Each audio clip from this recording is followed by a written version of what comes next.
Welcome everyone to the Engineer Whisperer podcast. Today I have Brent here with me, and this is the podcast where we discover lots of cool things about an engineer and engineering leader. So I invited Brent here. Welcome, Brent. Thank you. Thank you for having me. And before we start, I ask all my guests to give me a how would my best friend introduce me introduction. And today we're doing something different. So as you audience, you're noticing we are actually recording this one. It won't just be an audio, it will be a video as well. So I asked Brent to please read how your best friend would introduce you today. Yeah, I would say that here's a quote from one of my best friends. His name is Mario, and he's in the Pacific Northwest, specifically Washington. But he said that it's really weird to read somebody's quote about me, but a smart, fun-loving guy who's a pro at dad jokes. He's an awesome father, a super easy to talk to and share a beer with. And even though he ditched me with a turkey trot this year, and what he meant by that was specifically, we've been running Thanksgiving turkey trots before Thanksgiving dinner the last couple of years, but I recently moved to Arizona, so he's angry that I didn't run with the turkey or run with him in the turkey trot. Because you are in Arizona and he's up in the Yeah, Seattle area where I am. yeah, he's in Gig Harbor, not too Okay. far. Yeah. Yeah, I understand, but he's still your friend, and that's the awesome part. I think so. I think so. Well, let's jump right in. Let's find out more about who you are and what your journey has been. So, Brent, tell me a little bit about where you're from, about your family, where you grew up. Yeah, sure.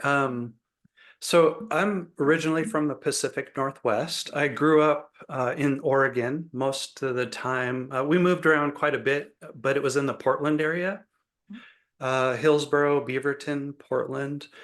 Um, and I was there probably until I was about 13, 14 years old. And then I moved to Washington and lived throughout high school with my father, who was in a little town called Naselle, Washington. Um, Growing up, I was a pretty quiet child, very shy.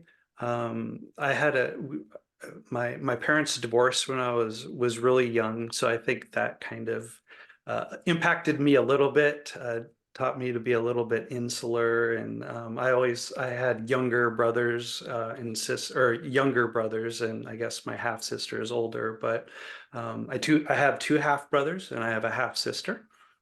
Um, and see, it's mom and dad, mothers, father, sisters, brothers, uncles. I have lots of uncles and aunts in Washington and Oregon. That's where a large majority of my family is. I'm in Arizona now because my wife's family is down here. So it sounds like family is important and has been in your life. So, do you remember Yeah. a fun tradition, tradition is growing up? When I think about traditions, Christmas always comes to mind because there's always been stories around Christmas for me. But Christmas Day for us was because my parents were split. I'd spend half the day with my mom, and then I'd spend the rest of or the second half of the day with my father, who would in the Portland area, and just kind of spending that equal time in different environments, sort of waking up in my mom's house and opening presents like a lot of people are accustomed to on Christmas Day. And then, going in the afternoon, which turned out to be more of a huge family gathering at my step grandma's house, where everybody on that side of the family came together. So there would be 20 to 30 people in the house and just chaos. And grandma would have a present for everybody, no matter who you were, if you're a guest or, a family. And so it was just a really special time, a lot of joy, a lot of giving, a lot of just spending time with each other, game playing, a lot of card games on my dad's side. So that really rings a bell, or is close to my heart, I guess, when it comes to special times. Mhm. Early. So what I hear is that early in your childhood, you experienced and you felt what it's like to be included, to belong, no matter Yes. what happened in the past, aka divorce, no matter if you're a stepsister or a stepbrother, you are part of it and you're welcomed and you're included. Yeah, and I would say super duper blessed, right? Because I've kind of got two for the price of one, right? I got two sides to celebrate with and be part of. And I think that really, I learned a lot through that, right? Like I had double the impact of family. I get to see both or two different ways of looking at things and celebrating. Yes, it probably gave you, just like to me now, if I pull from my life, that the earlier I saw conflict and I was part of it. And well, I grew up during communism, so saw how Mm, people live in poverty. uh, I was able to make a choice of what I value. It's the mm, because when you see it over here and you see it over there and you realize, well, over there is different than over here, then hmm. I think you get a choice and you realize that you have a choice now of what do you want to value as of to have to call it yours. So I'm curious, what's a Yeah. family value that you grew up with and maybe you're still valuing today? One that stands out to me is just discipline. Um, Growing up with my mom, well, just actually going back into my mom's childhood, is that she was part of, or her father or my grandfather was part of World War II, and so he had a military background, and he was sort of a military kind of, person where everything was very disciplined, and things were different back then, but it's like either you do this or you're going to get the spoon or whatever, and so my mom grew up in that kind of a household, and I think she kind of embedded that in her inner workings, and I felt the same thing in my house. I wouldn't say that my mom is militant or acted like a military general or anything like that. But she did run a very, disciplined household. We were kids that had chores and had a lot of responsibility.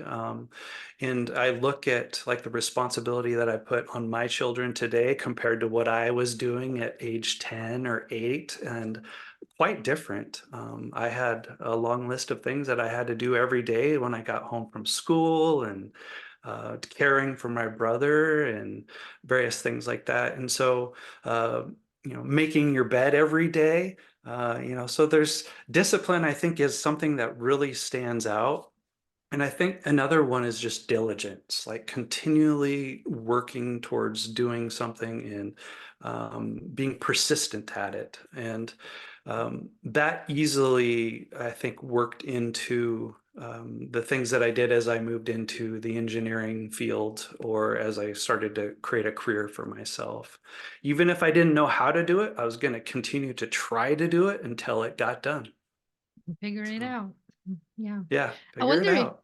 I wonder if ownership also, because as you were talking and I was Mm, thinking as me as a parent as well, that with more responsibility, it was I know I was handed ownership to own those chores, to own that task that I was given at even a young age, and to do it well. Like the expectation was that you do it well. I mean, yeah, the best right. that you can at age, Yeah, yeah, the yeah. young age. Yeah. But I think it fostered, and maybe that's what I hear in you too, is that ownership of kind of ownership of my choices and my life.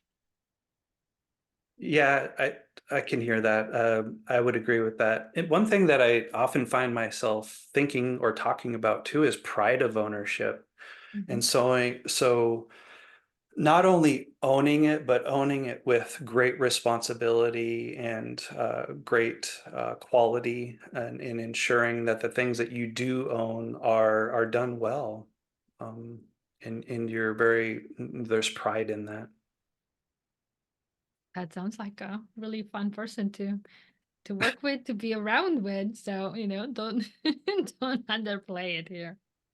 Yeah. So, all right. So, walk me through what kind of child were you growing up? How was school, and then eventually, Mm. how did engineering show up? Yeah. So growing up, again, I was pretty shy.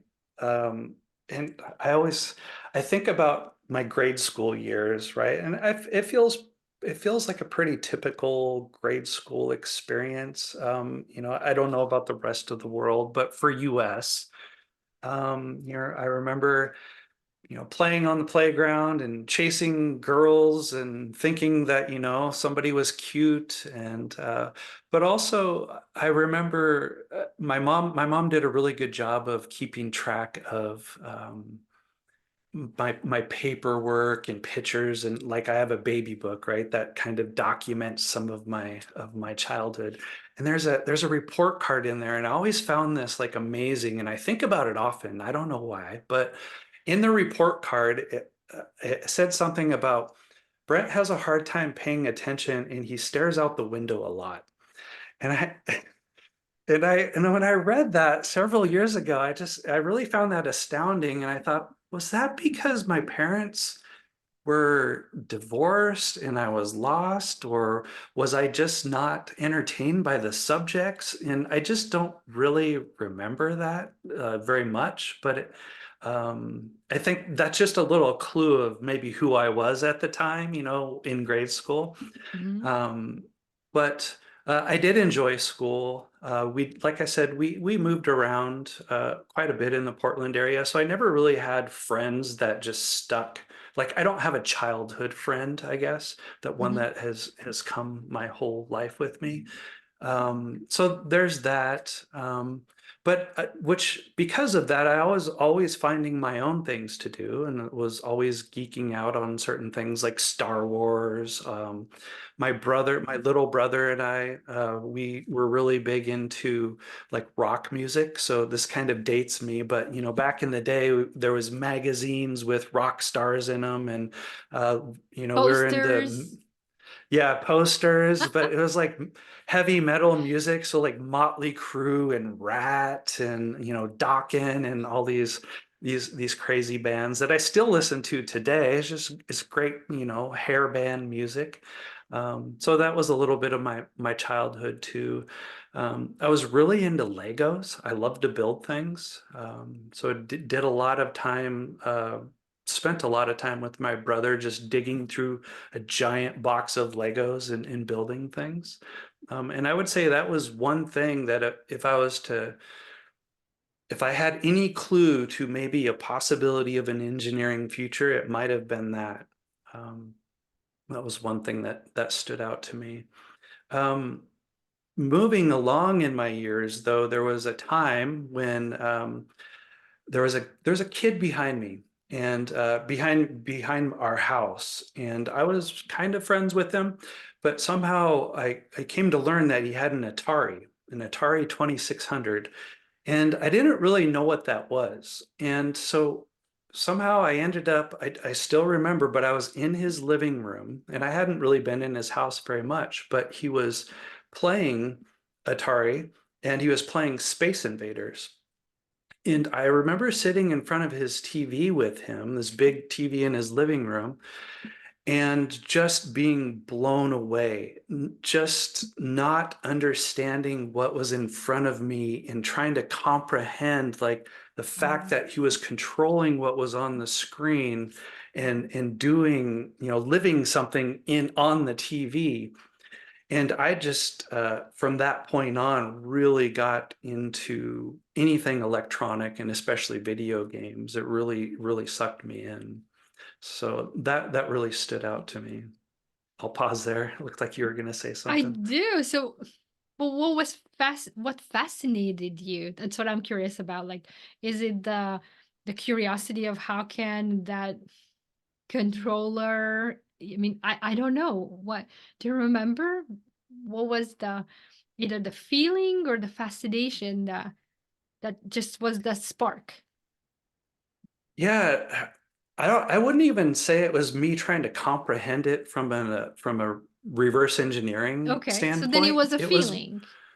It was a feeling, but almost like um this is a crazy maybe analogy, but like if you had never seen the sun before, right? And then all of a sudden somebody brought you out of a dark room that was illuminated only by halogen lights or something, and then you got to see the sunrise for the first time and just amazed at what that is and the beauty of it and the mystery of The it. wonder. And Mm-hmm. yeah.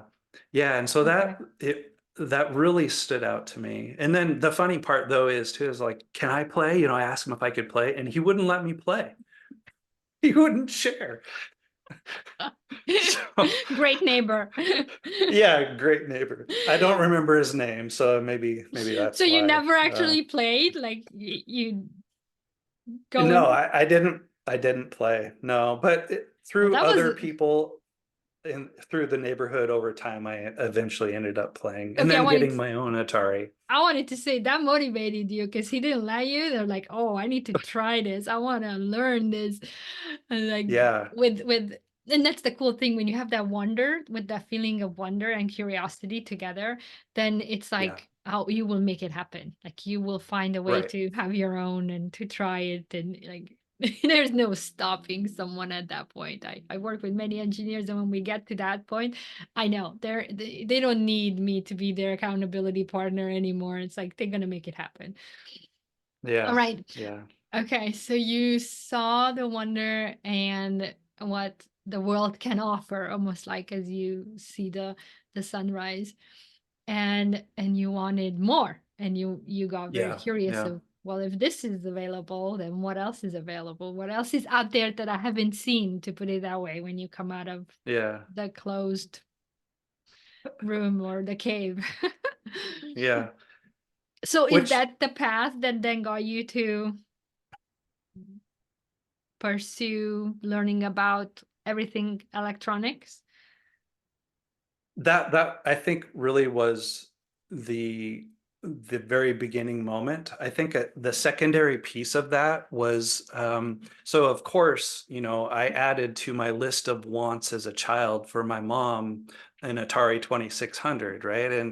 And so that probably went on for a year, right, of, you know, me whining and asking and putting on all the lists and wasn't happening, you know, because it was very expensive. I think I think I remember the price. It was $129. Um, but anyway, so never, you know, there was no gift associated with that. But this weirdest thing happened is my mom went out shopping at like Myron Frank's or something at lunchtime with her friend. And the story was is that they had a display there and she was playing a game called Chicken, and which is basically like Frogger except chickens that you move across the highway. Okay. Well, her and her friend fell so in love with this game that she bought the Atari at Meyer and Frank and brought it home and then gave it to me just like randomly. And so so that was the next step is like, oh, I have my own Atari now, right? And so then I started to really get into games. And at the time you could go to man, I don't even, this was during beta and Betamax and VHS times, right? You could rent Hmm. Atari games at those same stores. But anyway, so I started playing games, renting games, things like that. And then one thing that this is what I kind of derive my part of my story of how I became an engineer was was playing Pac-Man, which was kind of a not the real Pac-Man, the Midway Pac-Man game that we're familiar with in the arcade. It was Atari's version.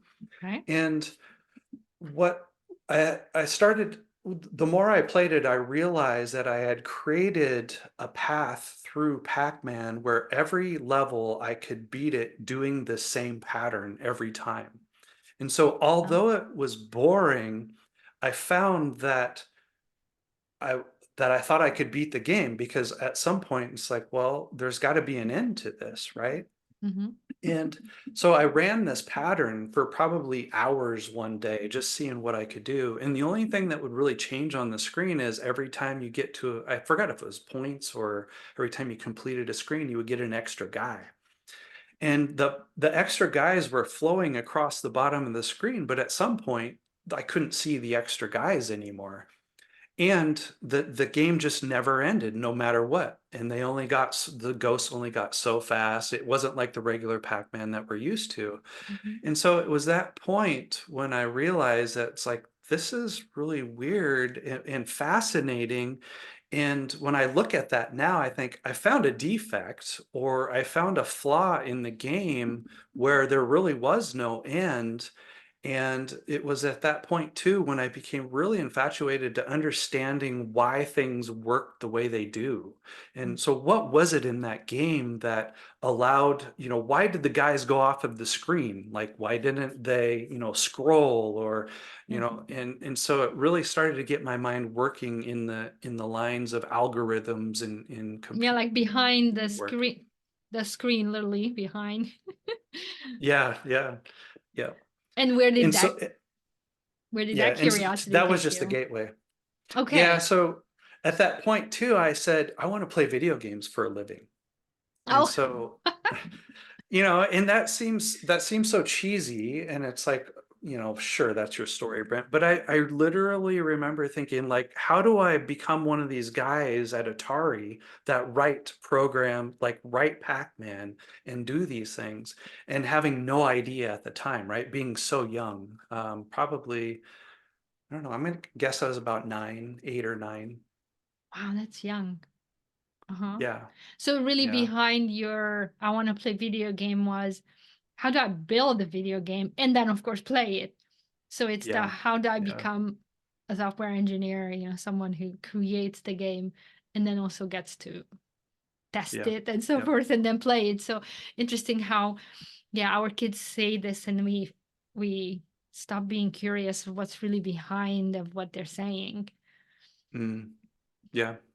Become a builder of whatever it is, right? Yes. Yeah. Which is a different thing than just casually watching, right?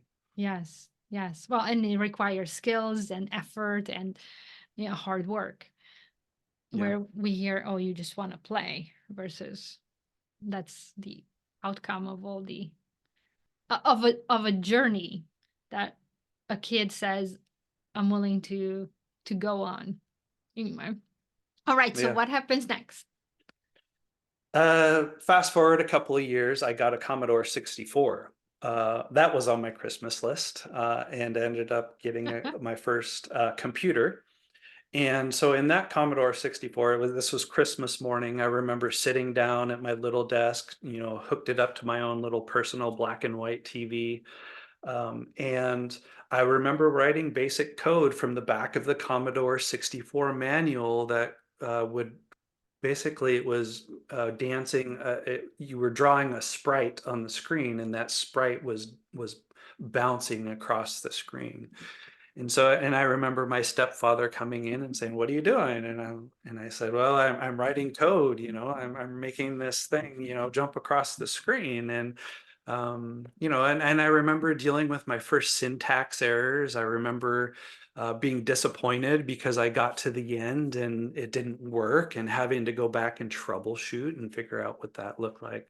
And so that was another pivotal moment, is actually not even knowing the concepts of like what code really was, but understanding, like reading through a manual, if you do this, you should get this, Yeah. and following those instructions with diligence, and trying to make it happen.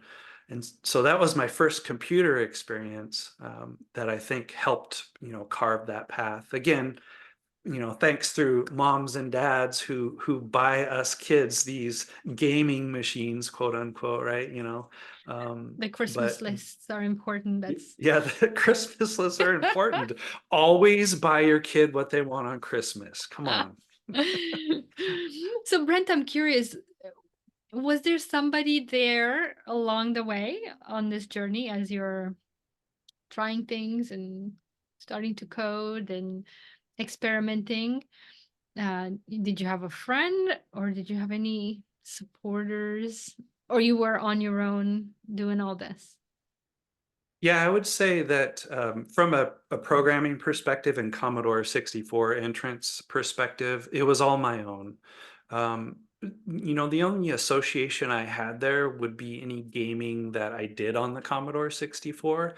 Back then, it was a big deal, to, take your, what is it, 5 1/4 inch disc. And so I had friends in junior high school that would, they'd have a copy or they have a game and they'd create a copy for me. So my only affiliation with anybody was really just piracy. But otherwise, learning was just my own natural like gumption. Like I was so fascinated and enthralled in it, just like how kids get involved in a video game today. Like I see my own kids, it's just a fascination in the next level in continuing to pursue it and look for resources that can help me Nice. with that. Nice.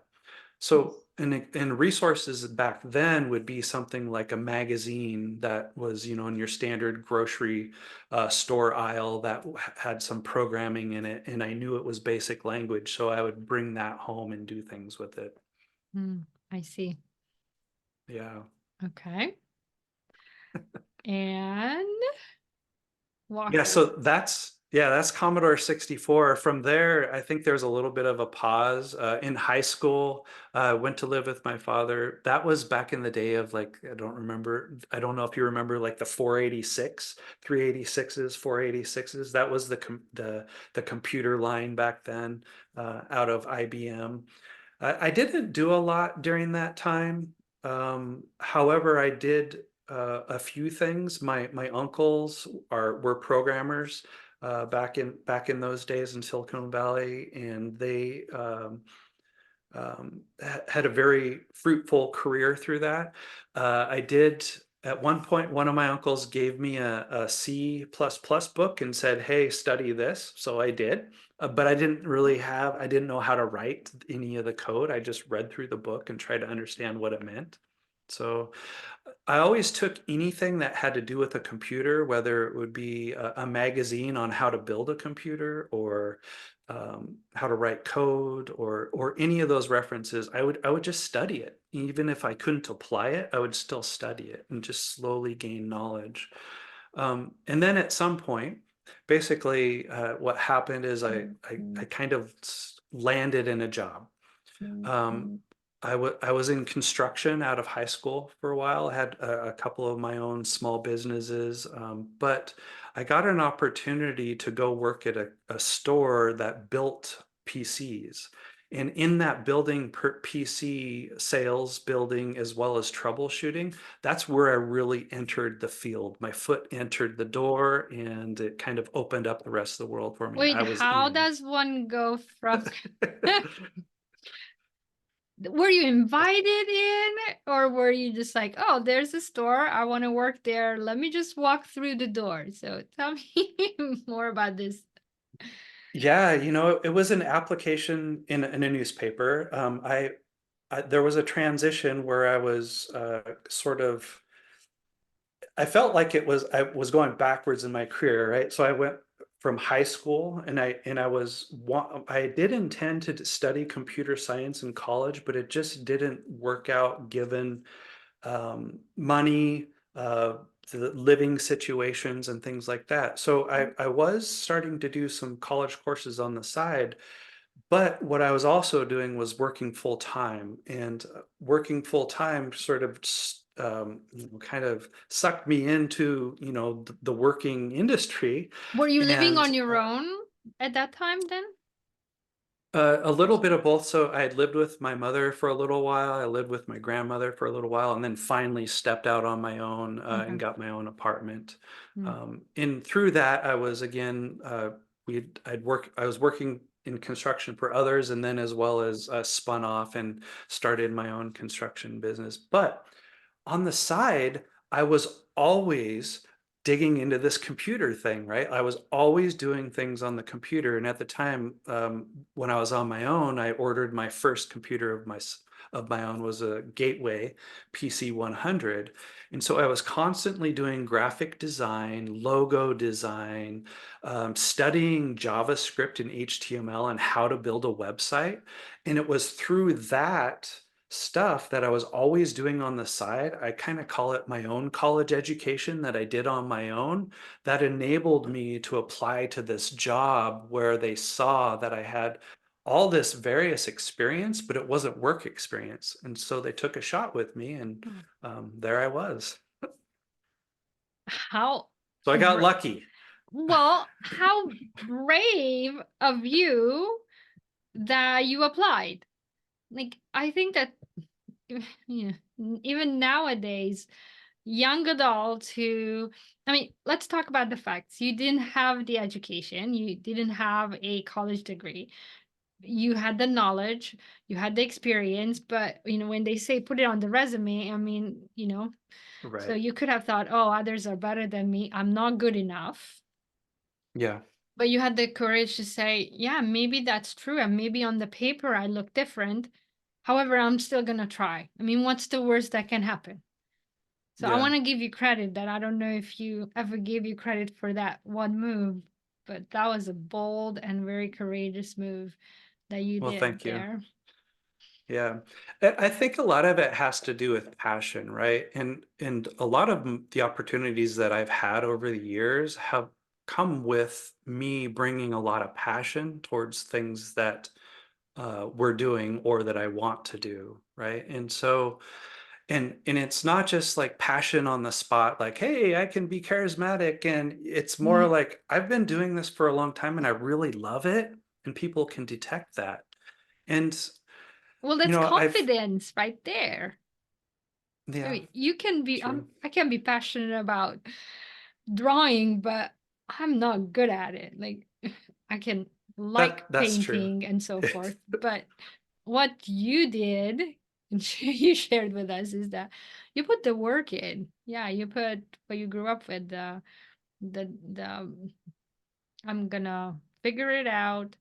I'm gonna stick with it and put the effort into it, and then yeah, it pays off. I mean, you have to have some kind of a confidence and believe in yourself. Otherwise, you wouldn't Yeah, be doing it. Otherwise, it stays in this nice little package of I'm passionate about it, but I'm not doing anything yeah, about it. yeah. I would agree with that. So So at a young age, you are confident and you have and experience shy. and knowledge. Yes, well, we'll get there, but wouldn't you say that in some areas you weren't shy because you did have the confidence? I mean, if it came down to video games and computers, I'm sure you opened up and you weren't shy about sharing with someone or showing them how to do something because you knew that you gained that knowledge. Yeah, I think it does shine that way because you do have that knowledge. The shyness goes away, and I think that's what makes a quote unquote geek who they are, right? And why uh, it's really easy to relate to another geek because you're speaking each other's language, right? And that, Yes. uh, and that's just, my background is software engineering. And so, but that's with everybody in their passions, right? If your passion is podcasting, right? I'm Mm. sure you could talk to another podcaster all day about how do you do interviewing? What does your technical setup look like? And because you love that and that's what you do, right? Yes. Um, Yes. but did you go to college for that is the thing. And that is one thing that I struggled with and that took me a long time to get over is that the fact that in my industry, you can get away without a college degree. And a lot of kids or young adults are doing that today. If you spend the time and energy to teach yourself some of these things or go to a boot camp or pick, take a programming class through Pluralsight, or you can actually build up enough reputation or resume or source code repository to show that you have the chops to do something. And uh, I think it's becoming a little, before having a college degree was just this must thing. And I always felt like I was inferior because of that. But I Mhm. think nowadays it's the tides are turning a little bit. Where, and you can't do this for everything, right? You can't be a doctor and not go to Yeah, college. yeah, yeah, There are yeah. just, Let's keep it. Yes. Those who gonna want to argue with you, like, okay, let's yeah, yeah, full disclosure. Not yeah, with every, not within every right. industry, and not with every profession. Yeah. But with software, I think it's a unique field where you can figure these things out, and many people have. And you hear the stories of if you got your Bill Gates and Elon Musk's and people that just didn't even, for example, complete high school or dropped out their first semester at college, and look at them now, right? And I think there's something to be said, and you can see the sparkle in those people's eyes. And I just really think that has a lot to do with passion and your dedication and discipline and just love for what you do or what you're pursuing. So this curious question came to my mind as you were talking, that, you know, y- with all the passion and with all the hard work, we still fail at some things. Mm. So I'm curious, along the way, along your career path and your journey, what's something that you failed? I call it you know, the most amazing failure, and what did you learn from that? Um,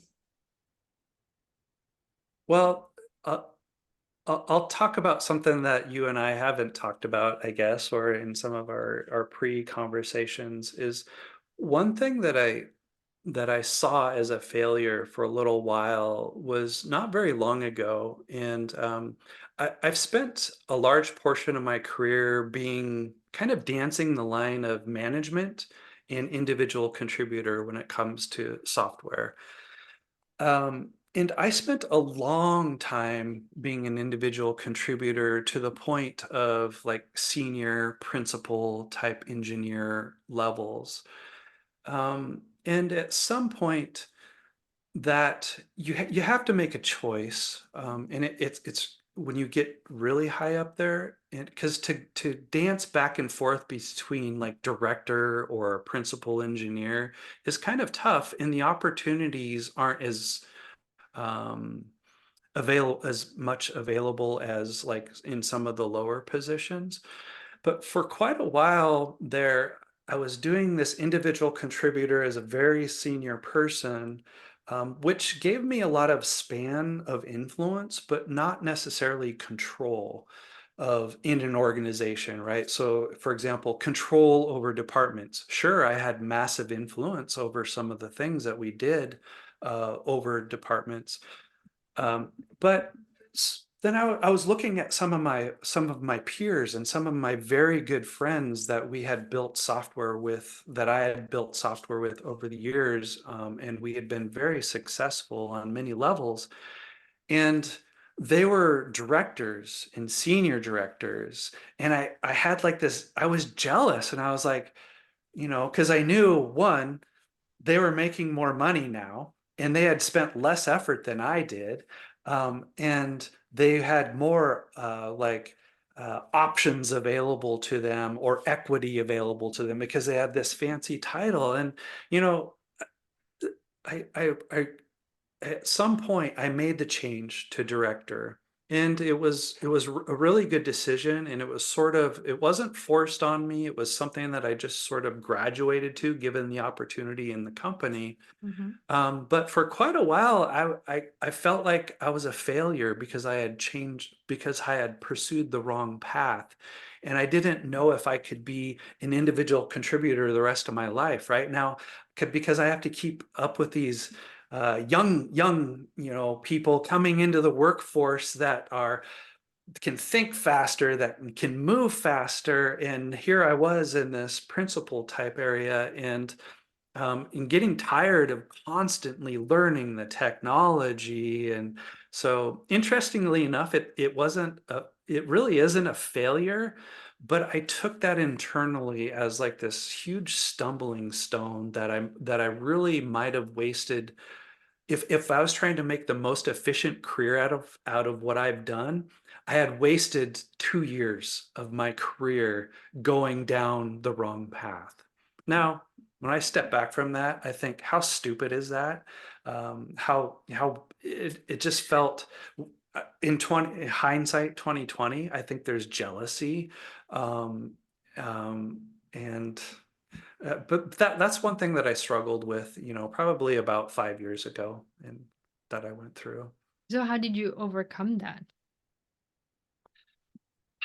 Well, I think what it was is that I actually just sat down and really thought through it. And I talked to my peers about it. And I talked to my manager about it, a longtime friend of mine, somebody that I'd been developing software with for over 15 years, and just kind of talking through those things. And I think, um, as I found with my friends over the years, is that whenever I have self-doubt or problems, when I talk through it with that third party or an outside source or an outside perspective, their perspective is so valuable, and they tell me things about how great I am and the things that I've done, and they Mhm. kind of they talk you out of it, or they talk you through it.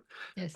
And I think that was one of the things that helped me get through that.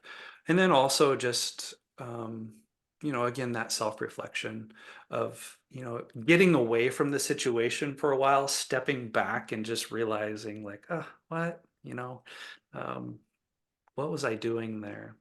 So reflection by myself and by others, I think is valuable in every part of our life, but was valuable in this situation. Yes. Having the courage to say, okay, that's it. I'm gonna now sit down and think about it, because I love how you said that simple, very simplistic. Yeah, I just sat down and thought about it, and then I talked with others. So it's a, I bet you thought about it a lot over the 2 years, Oh but you yeah, thought about it differently. So it's the you thought about it more in that I'm jealous, I'm ashamed maybe of where I am or where I'm not. yeah, And that shifted into I want to think about it as an engineer, where I have a problem and how do I solve it, versus right. I'm a problem. And Yeah, it's the person versus the thing. You get more done when you think about it as the thing is the problem and not the human the problem. yeah, yeah. And even just talking to you and reflecting on this, right? I said something there that I've never said or necessarily thought out loud, was that I was being incredibly inefficient with my career. I felt like I wasted 1 to 2 years. And why did I feel like I wasted 1 to 2 years? Because I want the most efficient career path possible. It's like, come on. Sure, we all want that, Brent, but Yeah, exactly. nobody knows exactly what that is, because it's almost like it's I, unique for everyone. I And know. I people know. come to me and they want that, and I pretty much tell them, well, it's not gonna what it worked for, the guy that I just, I don't know, hung up on the phone with. It's not gonna work with you because you are different. You have different unique talents and you have different Yeah. experiences. You have accumulated different knowledge. So um yes, it's I think it's okay to my point of view is that it's okay to want that. Now it's let's figure out how I'm gonna do that as as an engineering leader. And just like you, it's the I can look at my friends, I can say that I didn't have an efficient career path. And I mean, you could have been stuck in that inefficient career path longer than 2 years. I know. Yeah. We Yeah. can look at it from that point of view too. But it came a pivotal moment in your life when you said, okay, that's it. I'm going to look at it differently now and change Yeah. my mindset about efficient and inefficient. And I mean, I love, to to kind of go back to what you said about looking at the sunset the first time. Mm, If we can look at our life and careers with that wonder and curiosity, like you're looking at it for the first time, mm, everybody and anybody can find that feeling. Maybe you won't know the knowledge, you won't, as you said, I didn't understand the game. Don't have to understand it, just have to have that feeling, have to be aware and in the moment of I have this feeling that I never felt before. Because once you feel mhm. it, you will recognize it again. And that's Yeah. what's wonderful about us humans, that we have this body memory too, where we remember feelings, remember how Hmm. we felt, and that can guide us, that can become our part of our intuition and Hmm. wisdom. And that's what I hear that happened to you. Yeah. Yeah. I think the important thing in there too is just continuing to move, right? Continuing to walk through the fear and not getting stuck in that, right? Where I had described to you that I had conversations with people and reflected myself, but that didn't happen over the course of 24 hours, right?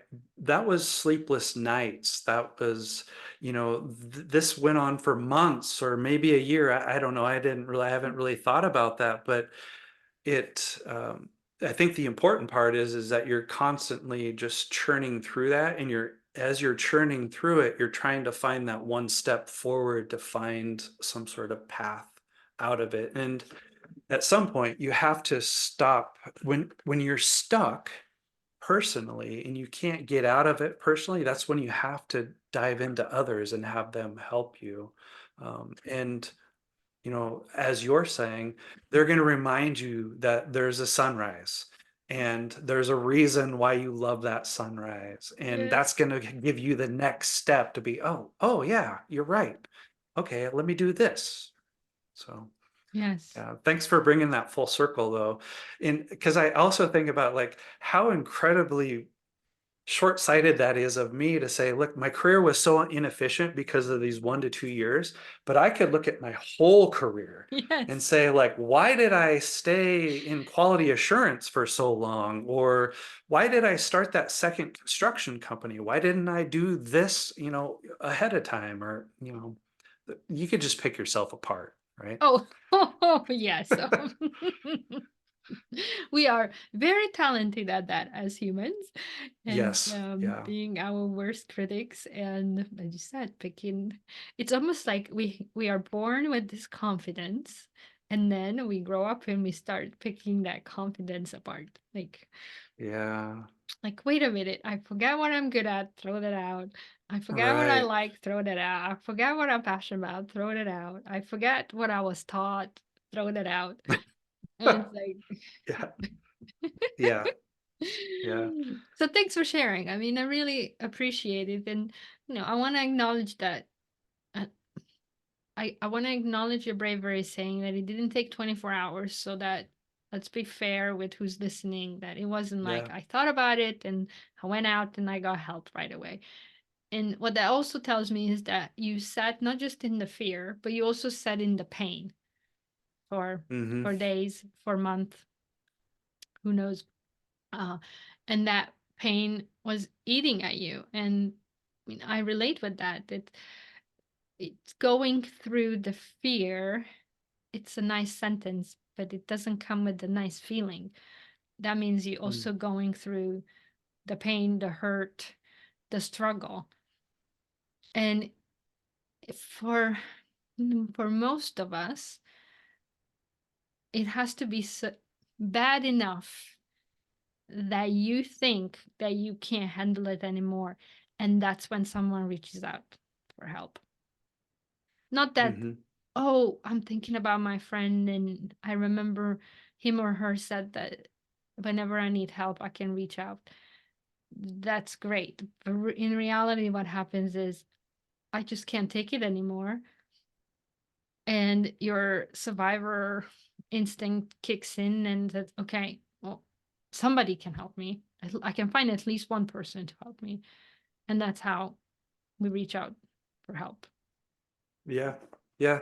That really relates like at so many levels with me. Now, one thing that stood out to me while you're saying that is that, for example, in just in programming and software engineering, we as an agile coach too, what I've experienced by watching and coaching people is that people are really afraid. Let's say I'm a junior engineer and I'm programming, and there's a really hard problem, right? And so, but I want to prove that I can do it, right? And so there's this threshold of like that we have to understand and recognize and wade through of at what point do I ask for help? Because asking for help is not doesn't mean that you're weak. It just, in this case, for example, it means that you are trying to be as efficient as you can for your team to get stuff out the door. So if I ask somebody to help me with this problem as a junior engineer or even as a principal engineer, two minds are better than one. And when you get stuck, asking for help is not a weakness. I think it's a superpower. And yes, it is nice to be able to crack the nut and solve the problem yourself, but you don't have to do it every time, right?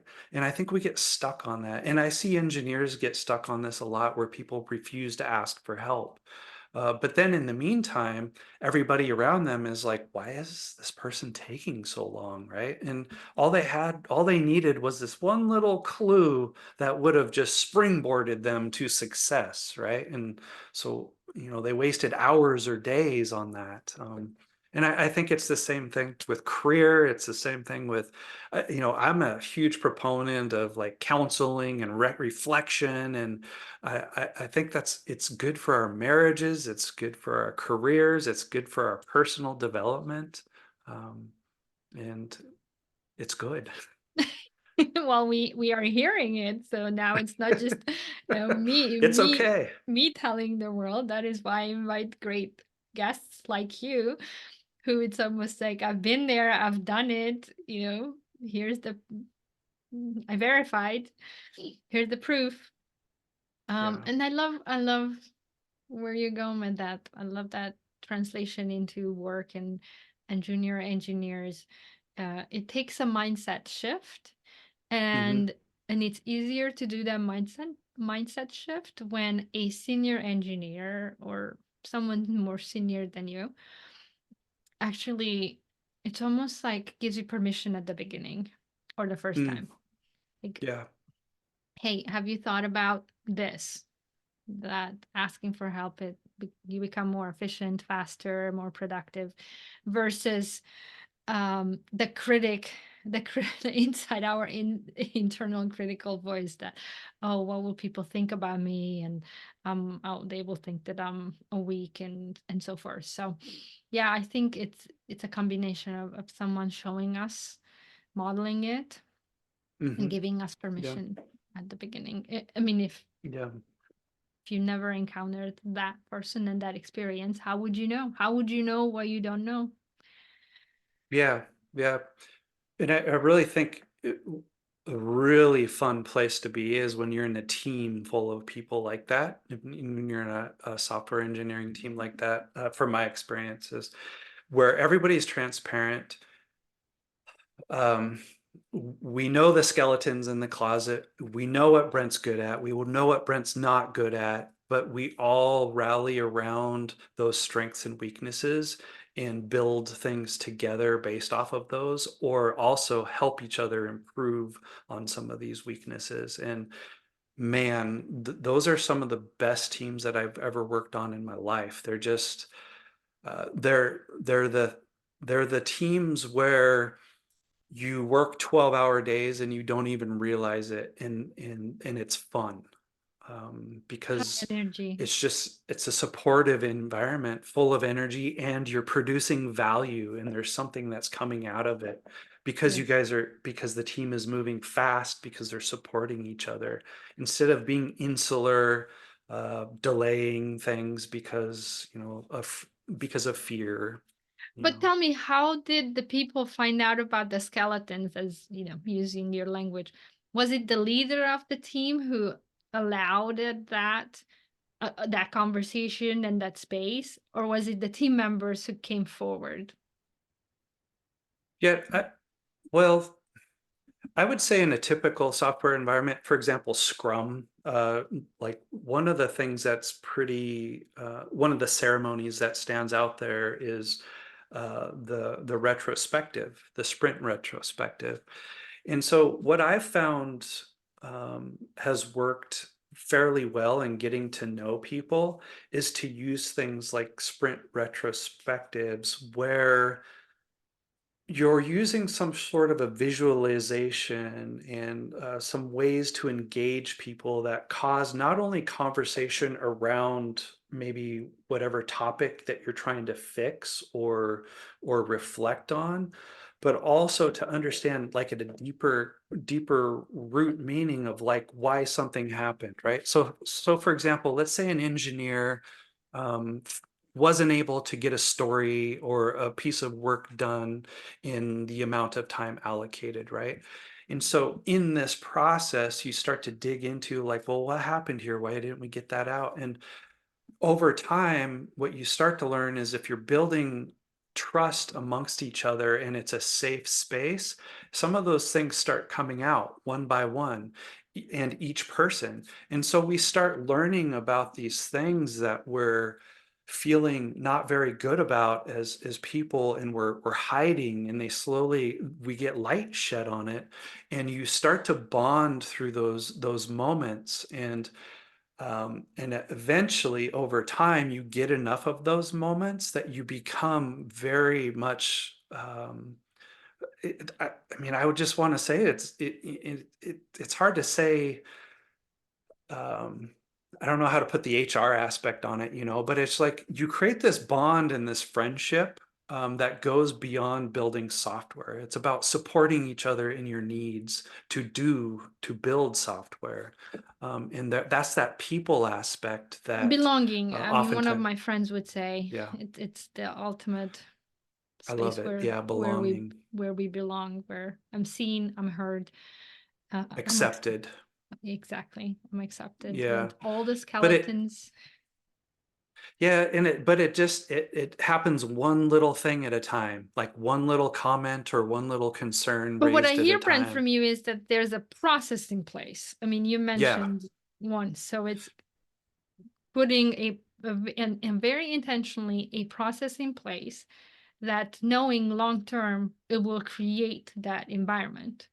yeah. So for all the leaders who are listening, that's what I'm talking about too. When you have to translate into practices, your leadership is be very intentional about the processes, the techniques, the practices that Hmm. you do and you introduce to a team, to your team, because it is like saving money long term. It will pay It amazing is.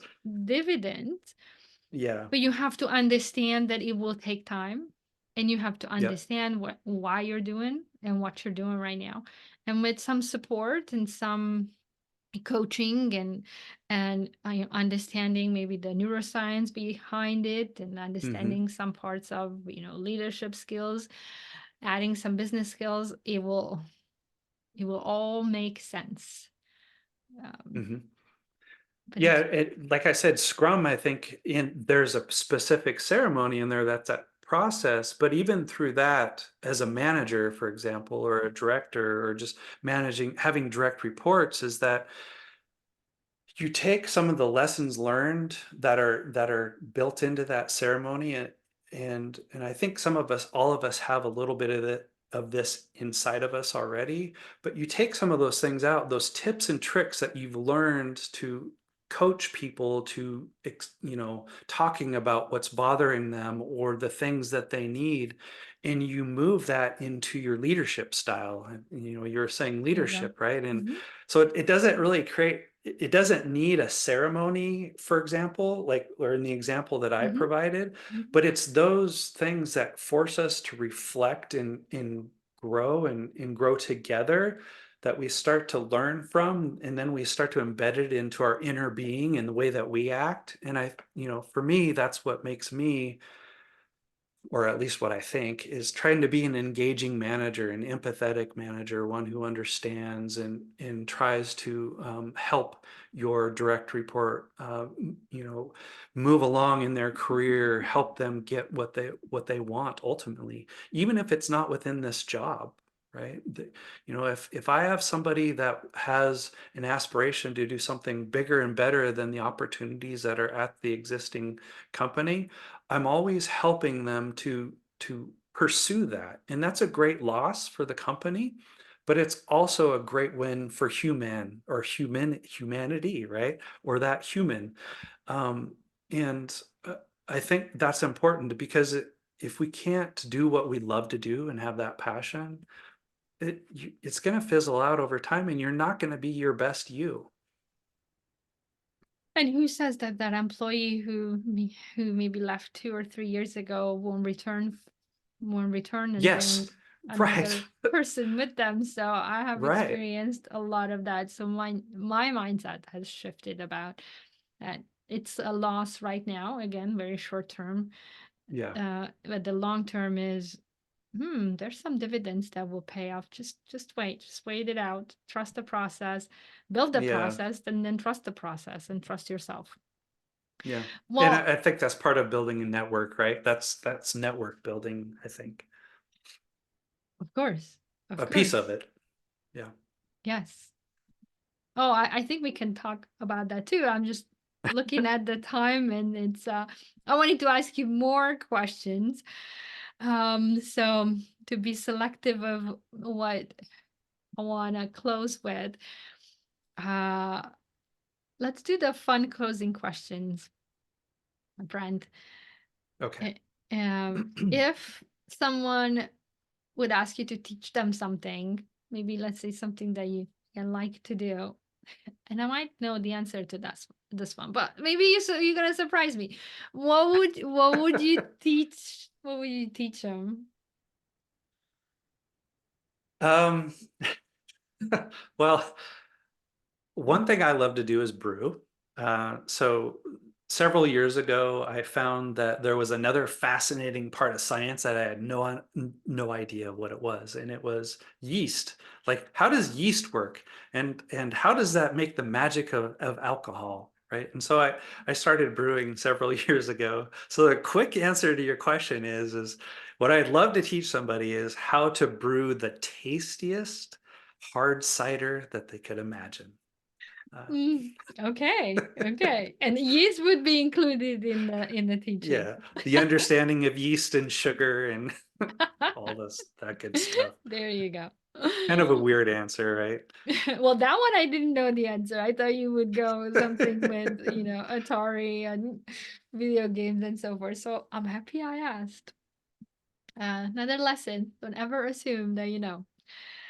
All right, what about this one? What is one dream that you always had, and what steps are you taking, if any, towards it?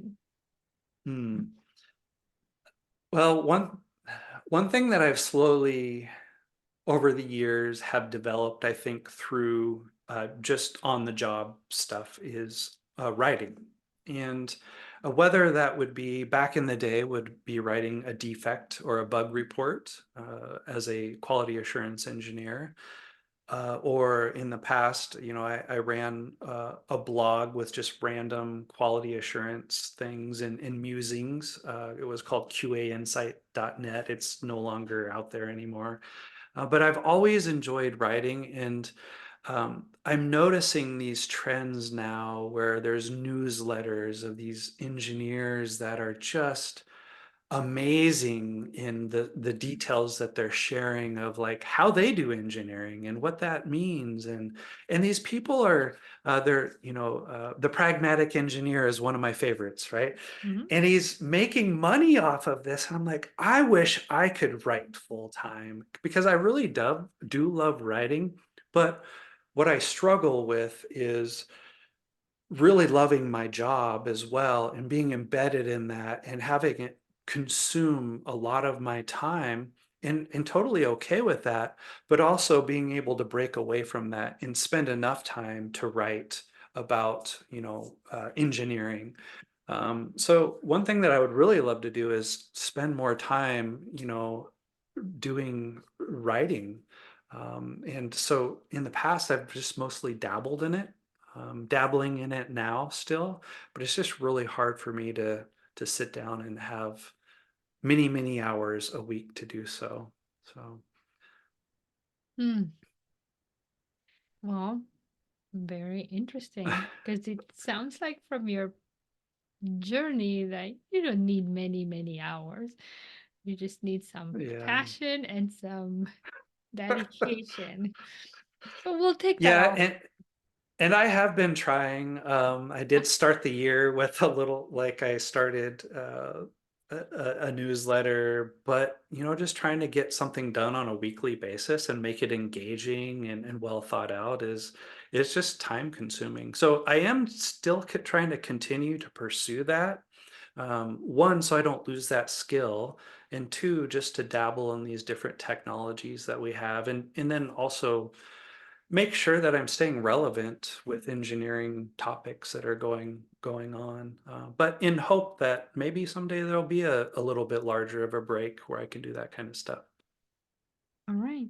Well, you're definitely taking steps towards it and talking about progress. Small steps will add up. Yes, All right. What about 1% this? every day. Yes. What about this question?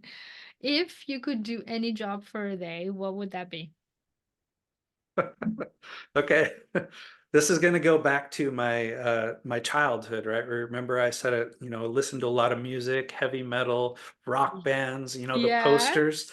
If Yes. I could be a lead guitarist of a major hair band for one day and just be on stadium on in an arena on the stage, having the technical chops to play guitar and just have an audience screaming and loving music, that would be the best job in the world for one day. I can only imagine what that would feel like. All right. We're finding lots of things out about you. Well, as we're closing, I have asked you many questions, but what's one question that I haven't asked, but you would like to answer while we're together? Um, how about what are some of the most emerging technologies or trends that I find exciting? Um, that's a good question. Does that sound like a good question? Sure.